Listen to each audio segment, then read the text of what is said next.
Bonjour à tous et bienvenue sur ce tutoriel sur les requêtes clients. Pour ajouter une requête dans votre dossier, cliquez sur le plus et sélectionnez Requête. Vous aurez la possibilité de créer une toute nouvelle requête de documentation auprès de votre client ou de vous baser sur un modèle préexistant. Précisez le numéro de cette nouvelle requête et cliquez sur Créer requête. Dans ce modèle de requête, Demande documentation client, vous retrouverez une liste de documents proposés pour démarrer la mission, ainsi que les dates clés. Les petites icônes avec des flèches sur un carré indiquent qu'il existe un emplacement réservé à ce document dans l'arborescence du dossier. Et lorsque vous apercevez une icône avec un nuage et une flèche comme ici, pour la lettre de mission, il s'agit d'un document que l'on va transmettre au client avec cette requête. Il devra retourner cette lettre de mission signée, ce qui alimentera l'emplacement directement. Si nous allons observer le gestionnaire de documents, il existe bien les emplacements réservés dans la partie DP. Le mode édition que vous pouvez activer par ce bouton vous permettra d'ajouter des demandes de documents ou de modifier le libellé des demandes déjà existantes. Vous pouvez également masquer des demandes existantes grâce au petit œil à droite des procédures. Si je clique sur Masquer, la demande de CABIS n'est plus dans la requête. Vous pouvez la faire réafficher en allant dans le bouton 3 petits points et cocher Éléments masqués.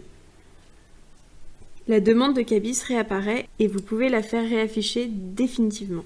Une fois votre requête finalisée, vous pouvez modifier son statut en Ouvert.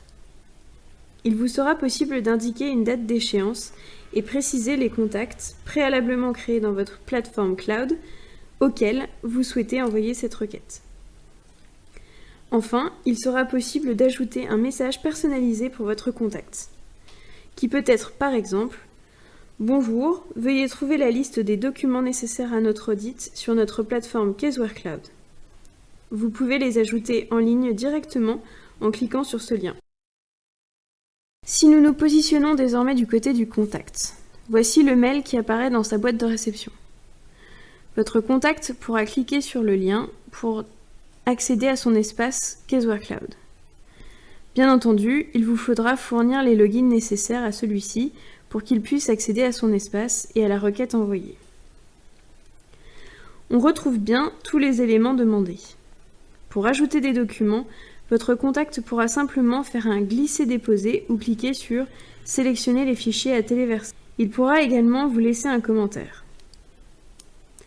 Pour ce qui concerne la lettre de mission, votre contact pourra la télécharger directement, l'imprimer, la signer et la scanner pour vous la renvoyer. Votre contact pourra également remplir les dates clés. Une fois finalisé, pour formaliser la validation des documents ajoutés, il faudra cliquer sur « Marquer comme répondu ». De votre côté, vous pourrez automatiquement valider les documents transmis, répondre aux commentaires et en rajouter d'autres. Enfin, vous pourrez cliquer sur « Répondu » pour formaliser votre validation de la documentation transmise.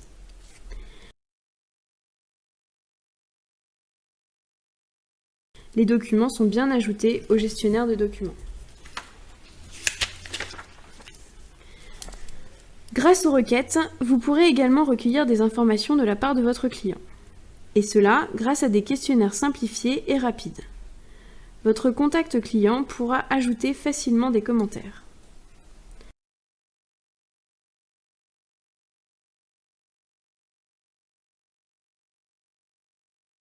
Une fois terminé, il pourra cliquer sur « Marquer comme répondu ». Vous recevrez automatiquement les réponses dans votre dossier d'audit, dans le document requête, mais également dans les questionnaires liés.